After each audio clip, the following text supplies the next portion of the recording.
Сайн бацхан өрхөмнөөс нөхдөө та бүхэнтэй басан сүрэн хамт байна. Дэлхийн төв 7 хоногийн онцлог мэдээ хөтөлбөр эхэллээ. Тус хөтөлбөрөөр бид өдөр бүрөө хөрш бус нутгууд болох Бурят, Ирхүү, Чита, Якут, Халмаг, Хятадд болж буй онцлог үйл явдлыг хүргэдэг. Харин 7 хоногийн төгсгөлд хамгийн сонирхолтой онцлог сурвалжлагуудыг нэгтгэн дүгнэдэг үлээ. Ингээд өнгөрсөн 7 хоногийн шилдэгүүдийг хамтдаа үздэцгээе. Урагшаа.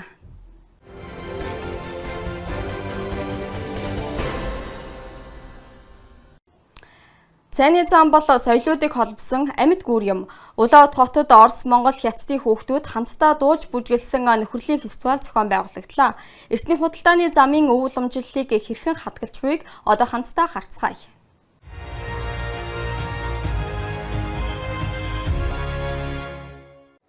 Эрт цагт энэ замаар хэдэн зууны турш худалдааны жингийн цуваа явдаг байсан бол өнөөдөр их цайны зам нь Орос, Монгол, Хятадын соёл, аялал жуулчлалын харилцааны суурь болж байна.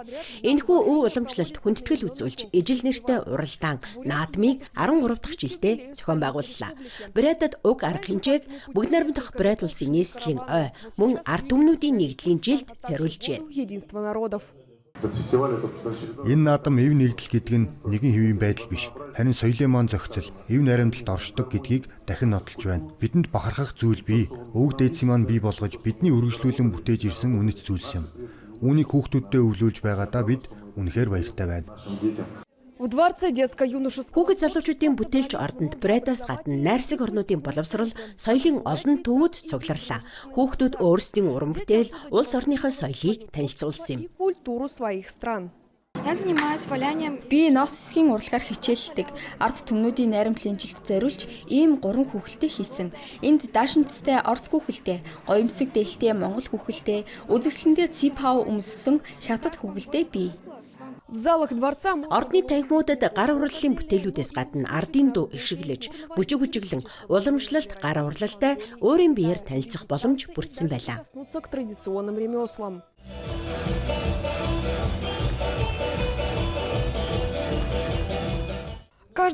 Төсөл бүр фестивалийн гол санааг илэрхийлж байв. Энэ бол өөр боловч түүх, нөхөрлөлийн нэгэн замаар салшгүй холбогдсон ард түмнүүд юм. Өнөөдөр бид бүгд энэ сонирхолтой 13 жилийн турш уламжлал болон тогтсон арга хэмжээнд нэгтлээ. Энэ нь боловсрал, соёл, аялал жуулчлалыг нэгтгэдэг. Манай сурагчид жинхэнэ найз нөхөд болж уран бүтээлийнхээ янз бүрийн чиглэлээр туршлага солилцохын төлөө энэ бүхнийг хийж байна. Ийхүү агуу соёлын замын ээлжид нэгэн цагт жингийн цувааны өдрөөр хэмжигддэг байсан энэ зам өнөөдөр хүүхдийн инээмсэглэл, шин нөхөрлөл, мөн цайны их замын өв уламжлал оршсоор байгааг илтгэх итгэлээр хэмжигдэж байна. Итгэх итгэлээр хэмжигдэж байна. Фестивал хаалтаа хийж байгаа ч их зам үргэлжилсээр.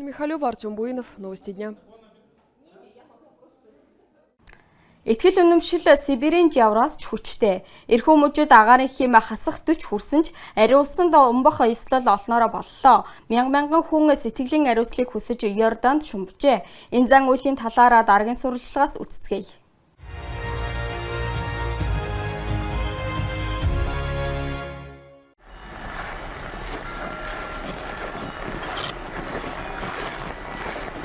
Загалман нислэлийн жагсаал, хонхны дуу ихшгэлхийн зэрэгцээ, санваартнууд, сүсэгтнүүд Йордан руу чиглэн алхана. Энд уламжлал ёсоор ус адислах ёслол үлдэгддэг. Өнөөдөр бид сайн сайхны төлөө залбирлаа. Бурхны ивэл хүн бүхний төлөө залбирсан юм. Амьдралд маань элбэг байдал залрахыг, инх тайван хүмүүсийн дунд баяр баясгал оршихыг хүслээ. Бид бие биенээ ойлгож, таньж, мэдэрч чаддаг байхыг залбирсан. Үүнд л хүний хамтын нийгэм оршдог юм. Жохом минутер ус онцгой шин чанартай болдог гэж үздэг. Залбирлын дараа хүссэн хүн бүр ажислагдсан купелд шумбах боломжтой. Өнөөдөр загалмайн усанд шумбах ёслол онцгой хүнд нөхцөл болж байна. Өглөө хотын захад хасах 40 хэмээх хүтэн байлаа. Гэсэн ч ийм цагаагаар эрхүүгийнхнийг Йорданд ирэхээс зогсоож чадсангүй. Зарим нь сэтгэлийн ариуслыг ирж, зарим нь өөрийгөө сорихоор иржээ. Хүүтнийг үл харгалзан купелийн дэргэд анх удаа шумбахаар бэлтгэж байгаа хүмүүс ч байна. Мөн жил бүр тогтмол ирдэг сүсэгнүүд ч бий. Мэдрэмж ямар байна? Хэлхий аргагүй. Анх удаа шумбаж байна уу? Үгүй 5-6 жил болж байна. Цагаагаар ямар байна? Өглөө хасах 40 байсан шүү дээ. Хүүтэн байх тусмаа усанд орох нь амар юм уу да? Хүүтэн байна.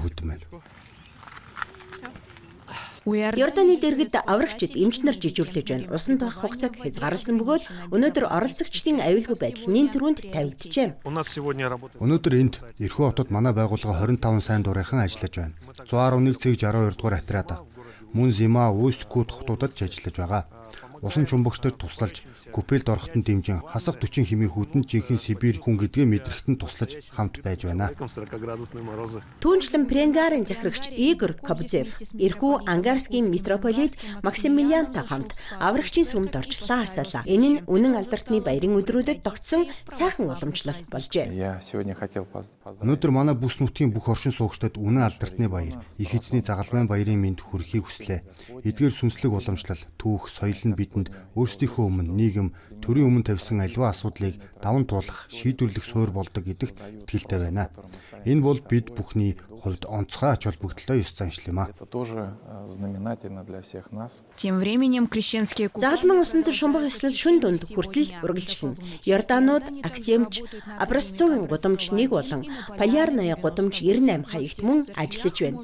Бүх сүм хийдээс ажиглагдсан ус авах боломжтой. Артур Рощупкин специально для программы «Новости». Гэр бүл бол өвөг дээдсийн мэрэгэн ухааныг хадгалан уламжилдаг жижиг ертөнц юм.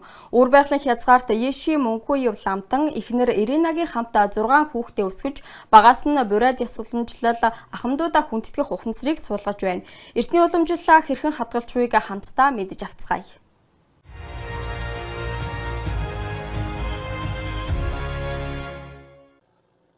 Цаг хугацаа түргсч хүүхдүүдэд дижитал орчинд өсөж байгаа энэ үед энэ гэр бүл өөр замыг сонгожээ. Тэдний гэр Бред соёлын сургууль сүм юм. Өрхийн тэргүүн Еши Мөнхүүев ламтан эхнэр Иринагийн хамт 6 хүүхдээ өсгөдөг. Энэ амьдралын сургуулийн хамгийн чухал хичээл нь өвөг дээдсийн мэрэгэн ухаан юм а. Наши предки учили. Манай өвөг дээдс юуны өмнө эцэгхээ хүндлэхийг заадаг байсан. Яагаад гэвэл эцэг бол бидний амьд бурхад юм. Тэд бидэнд амьдралыг хайрладаг. Харин амьдрал гэдэг хүний хувьд хамгийн эрхэм үнэт зүйл юм а. Хүүхдүүд багасаа зочинд цайг 2 гараараа барьж өгөх ёсыг, хүндэтгэлийн бэлэгдэл гэдгийг мэднэ. Ээжтэй бууз бэлтгэхэд туслах нь тэдний хувьд хичээлээ хийхдээ адил энгийн асуудал. Гэр бүлийн гол дүрм нь ахмадуудаа хүндэтгэх юм. Тэдний хэлсэн үг бол хууль. Хүүхдүүдтэй орой гадаа чанга ярьж болохгүй, бие биенээ нэрээр нь дуудахгүй байхыг үргэлж хэлдэг. Яагаад гэвэл орой 11-аас 12 цагаас хойш муус хүнснүүд гарч ирдэг гэж үздэг. Тэд нэрийг сонсоод хор учруулж магадгүй. Мөнхүүевийн гэр бүлийн хамгийн чухал баяр бол мэдээж сагаалган буюу цагаан сар. Энэ үеэр зочдыг хүлээн авч хүн бүрт бэлэг барьдаг уламжлалтай. Баярыг нар мантахаас өмнө эхлүүлдэг.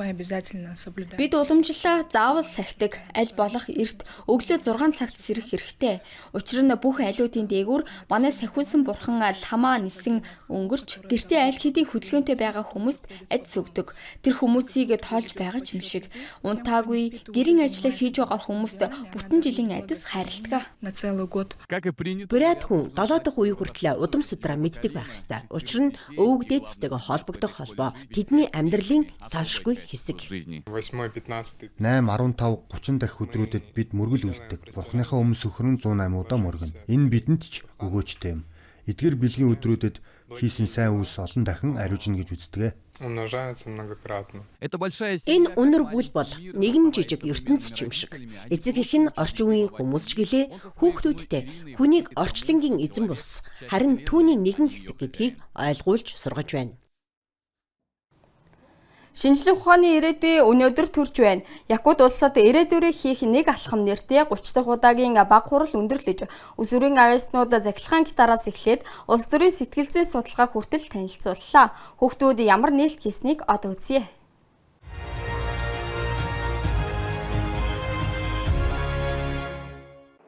Триумф зохицлбарын танхимд зүүн хатгах зайгүй олноороо цугларчээ. Хаасаагүй залуу ухаантнуудын ирч хүч мэдрэгдэж байна. Төсөл бүр олон өдрийн ууггүй хөдөлмөрийн үр шим юм. Агуулгын хувьд зохиогч юуг хэлхийг зорьсон бэ гэх уран зохиолын судалгаанаас эхлээд түгээгч автомат бүтээх хүртэл ёстол хэн бүхэн чадах бүхнээ хийжээ.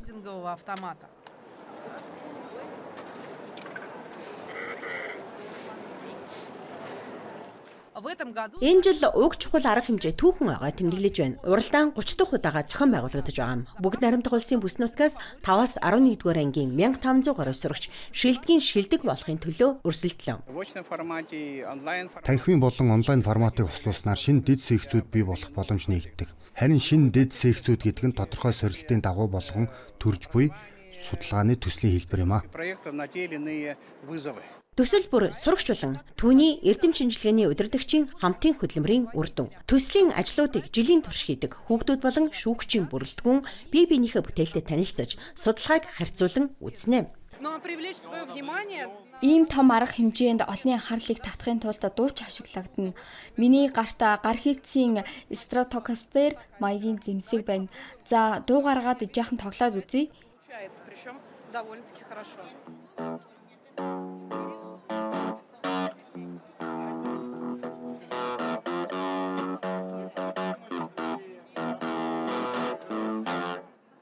Ингээд л болоо. Өөрөө гитар өгсөрсөн Александр Ефремов дөнгөж 14 настай. Техникийн лиценз сурагч энэ төслөө Фрайдийн хуулиас урам авч жил хагас нухаж босгожээ. Соронз байна. Зис оромог байна. Яаж ажилтгийг нь мэдхүү. Энд соронзоо орон бий. Энэ чичиргээ үүснэ. Утас татхад дохио өсгөгч рүү дамжина. Энэ улаанаар тэмдэглэгдсэн нь өөрөө дохио. Гитарын схемд 2 хамбакер, 2 потенциометр, 1 шилжүүлэгч конденсатор, оролтын үүр бий. Энгийн зөвлөс Европсыг олж харах судлаачдын үе үеийн энгийн нууц юм. Өнөөдөр нарийн шинжлэх ухаан төдийгүй геополитикийн нөхцөл байдалч уран зориг өгч байна. Манай Удаах Баатарч адилхан Александр нэртэйч Уст Алданскаас иржээ. Тэрээр бүс нутгийн төдийгүй олон улсын хэмжээний улс төрийн зүтгэлтнүүдийг сонирхон судалдаг юм. Жишээ нь Барак Обама, Дональд Трамп хоёр их сэтгэлийн хөдлөлтэй. Харин бид якутууд 50 хүмүүсээ. Та өөрөө ямар дохио зангаа ашигладаг вэ? Би хөвчлэн шпил маягийн зангаа бас гараа уруулжилж их хвшлийн инээмсэглэдэг. 30 дахь удаага болж байгаа энэхүү баг хурлын дэлхийг судалгаагаараа өөрчлөхөд бэлэн залууст боломж олгож байна. Нарийн шинжлэх ухаанаас хүмүүнлэгийн салбар хүртэл оролцогчид мэдлэгийн гүн гүнзгийд төвшнээс гадна шинжлэх ухааны олон улсын хилийг эзэмшснээ харууллаа. Магадгүй тэдний өнөөдрийн нээлтүүд маргааш томоохон шинжлэх ухааны ололтын суурь болох ч юм билүү? Надежда Саханская, Нургун Старостин, Якутск. Хаана хооллох вэ?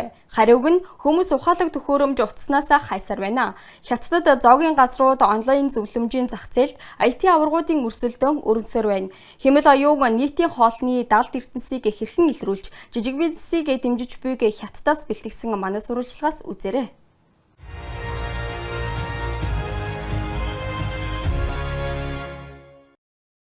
Хятадын нийтийн хоолны салбар онлайн платформудаас улам бүр хамааралтай болж байна. Энэ зөвхөн хоол хүргэлтийн үйлчилгээ өсөж байгаатай холбоотой биш юм. Томоохон хотуудын оршин суугчид, жуулчид ч зоогийн газар биечлэн очихдаа айл газрыг сонгохоо ухаалаг утсаараа шийддэг болжээ. Бид 2021 оноос онлайн платформудад нэгдсэн. Одоо тэдэнгүүгээр зоогийн газар ажилуулах үнэхээр хэцүү. Гудамжнаас орж ирэх үйлчлүүлэгчид цөөрсөн. Хүмүүс зоогийн газар гар утасны аппликейшнаар сонгодог болсон. Тиймээс бид жижиг бизнесийг бодитоор дэмждэг платформуудыг илүүд үздэг. 2022 оноос өрсөлдөөн илүү ширүүжсэн. Бүгд хандлалт, үйлчлүүлэгч үнийн төлөө өрсөлдөж байна. Онлайн платформын рейтингийн системд багтснаас хойш манай орлого ойролцоогоор 20% өссөн. Гол зөрсөлдөөн интернетийн аваргууд болох Alibaba ба Tencent-ийн экосистемүүдийн хооронд өрнөж байна. Tencent-д харьяалагддаг Meituan хүргэлтийн аппликейшн болон Dianfeng зөвлөмжийн сервис хослон нийтийн хоолны газрын онлайн зөвлөмжийн зах зээлийг давамгаалж байна. Харин Alibaba ухаалаг навигацийн салбарт хамгийн түгээмэл хэрэглэгддэг A-Map газрын зургийн аппаар дамжуулан тоглоомын дүрмийг өөрчлөхийг зорж байна. Үүний хүрээнд Street Stars нэртэй шинэ рейтингийг боловсруулж, түүний шинжилсэн хувилбарыг саяхан Alibaba-гийн төрлөг хот Ханчжоуд танилцуулжээ. Рейтингийн эхний хувилбарыг өнгөрсөн жил нэвтрүүлсэн бөгөөд тэр даруй 300 гаруй хот 1.5 сая нийтийн хоолны газрыг хамарсан. Үнэлгээг хиймэл оюун ухааны систем тогтоодод тулгуурладаг ба зөвхөн хэрэглэгчдийн сэтгэгдэлд бус газрын зургийн аппликейшнээр бүртгэгдсэн бодит навигацийн хэв маягт тулгуурладаг. Мөн Taobao зэрэг Alibaba-гийн бусад платформ дээрх хэрэглэгчийн үнэлгээг харгалзан сэтгэгдлийн үнэн бодит байдлыг шалгана. Гол зорилго нь орон нутгийн иргэдийн дунд алдартай ч олонд төдийлөн танигдаагүй далд эрдэнэс маягийн газруудыг илрүүлэх. Урд нь онлайн платформуд эрэлт нийлүүлэлтийг ч холбодог байсан. Харин хиймэл оюун ухаан нэвтэрснээр тэд чанарыг хангах үүрэгтэй болж байна.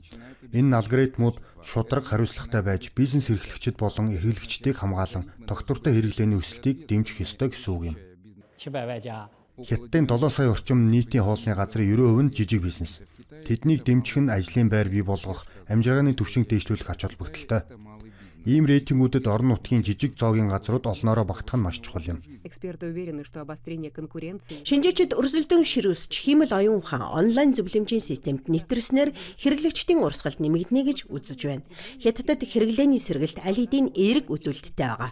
Синхуа агентлагийн мэдээлснээр өнгөрсөн оны эхний 10 сарын байдлаар үйлчилгээний салбарын жижиглэнгийн борлуулалт 5%-аас дээш өссөн бол интернет дэх өсөлтийн хурд нь үүнээс бараг 2 дахин өндөр байжээ.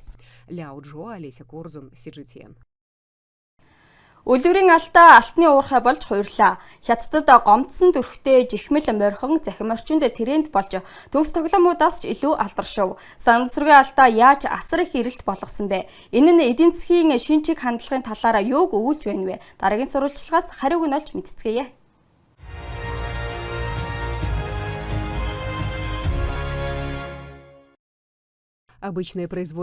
Ингийн нэгэн үйлдвэрлэлийн алдаа жинхэнэ маркетингийн сенсац болж хуйрлаа. Хятадын EU хот дох зөөлөн тоглоом ойдог үйлдвэрт нэг ажилтан 2026 оны бэлэгдэл болсон зөөлөн морин тоглоомын хамрын хэсгийг андуурч буруу талаар нь ойж орхижээ. Ингэснээр тоглоом инээмсэглэлтэй бус харин гунигтай жаахан гомдсон төрхтэй болсон байна. Уг морийг бусдтай нь хамт худалдаанд гаргасан бөгөөд санаанд оромгүйгээр анхны загвараасаа ч илүү алдартай болжээ. Өдөр болгон хэдэн мянган гомдсон морхины захиалга ирж байна. Утас халаад дэвдэрлээ.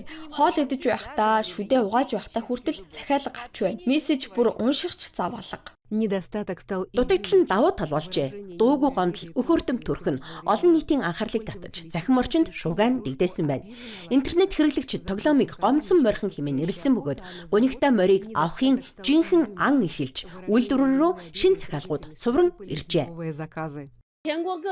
Шинжаан, Сычуан, Хэйбэй, Бээжин, Шандун гээд өнцөг болон бүрээс захиалга ирж байна. WeChat дэлбэрлээ. Алдаатай бүтээгдэхүүний эрэлт тэнгэрд хадсан нь төлөвлөж байсан инээмсэглэсэн загварыг ч ардаа орхилоо. Бизнес эрхлэгчид хурдан хариу үйлдэл үзүүлж үйлдвэр яаралтай гормоор үйлдвэрлэлийн хэмжээг нэмэгдүүлсэн байна. Урд нь манай 2 үйлдвэрийн тууцтай байсан бол одоо 10-ыг нэмж ажиллууллаа. Ажилчид урд нь 7-8 хаяа 9 цаг хүртэл ажилладаг байсан бол одоо шөнийн 11 цаг хүртэл ажиллаж байна. EU бол үнэхээр гайхалтай газар. Алдаа чинь шууд л боломж болох гэмтэй. Энэ удаа бид азтай байна уу? Гомдсон морхины түүх, өнөө цагийн амжилт, сэтгэл хөдлөл, вирус маркетинг, үйлдвэрлэлийн гайхалтай уян хатан чанарын огтлцолд төрдгийг харууллаа. Морин жилийн бэлэгдэлтэй дурсгалын бүтээгдэхүүнүүд одоо борлуулалтаараа тэргүүлж улирлын жинхэнэ хийт болж байна. Моринжилт тохируулан хэмжээгээр авахыг хүсэж байгаа бол манай группт хэлсээрээ. Нэмэлт худалдаа болмогцоо бид группт мэдэгдэнэ. Их хөөрхөн тоглоом байна лээ. Аргамаг хүлгээр бусдаас урд хором зуурын амжилт гэдэг сайн сайхныг бэлэгдэнэ. Тэр гяс баяжин гэдэг нь их хүлээлттэй байгаа. Манайд морин жилийн сэдвээр шинэ оны зурагт хуудас ил захидал хөрөгчний соронз зурагт хуудас тоглоом бий. Энэ бол манайхны өөрсдийн хийсэн шинэ бүтээгдэхүүн. Шинэ онд шалгалтай хурдан дуусгах, яралтай баяжих зэрэг олон хүсэлт илгээж байна. Бүгд л залуусын дунд алдартай. Гомдсон морхины амжилт бол Хятадын стратегийн төлөвлөгөөнд туссан томоохон чиг хандлагын жижигхэн ч гэсэн тод жишээ юм. Өөрөөр хэлбэл Хятадд үйлдвэрлэлээс Хятадд бүтээвэр шилжих бодлого, инновац, уян хатан байдал, хэрэглэгчийн сэтгэл хөдлөлийн хэрэгцээг гүнзгий ойлгосон үйлдвэрлэлд тулгуурласан шинэ хандлага билээ. Энэ удаагийн дугаар энд хүрээд өндөрлөж байна. Ice Global-ыг үзээрэй. Тэгвэл та зөвхөн Монголд төдийгүй манай хурш орчнуудад болж буй үйл явдлын талаар цагаалталгүй мэдэх болно. Басан сүрүүн та бүхэнтэй хамт байлаа. Дараа 7 өнөخت дахин уулзцгаая.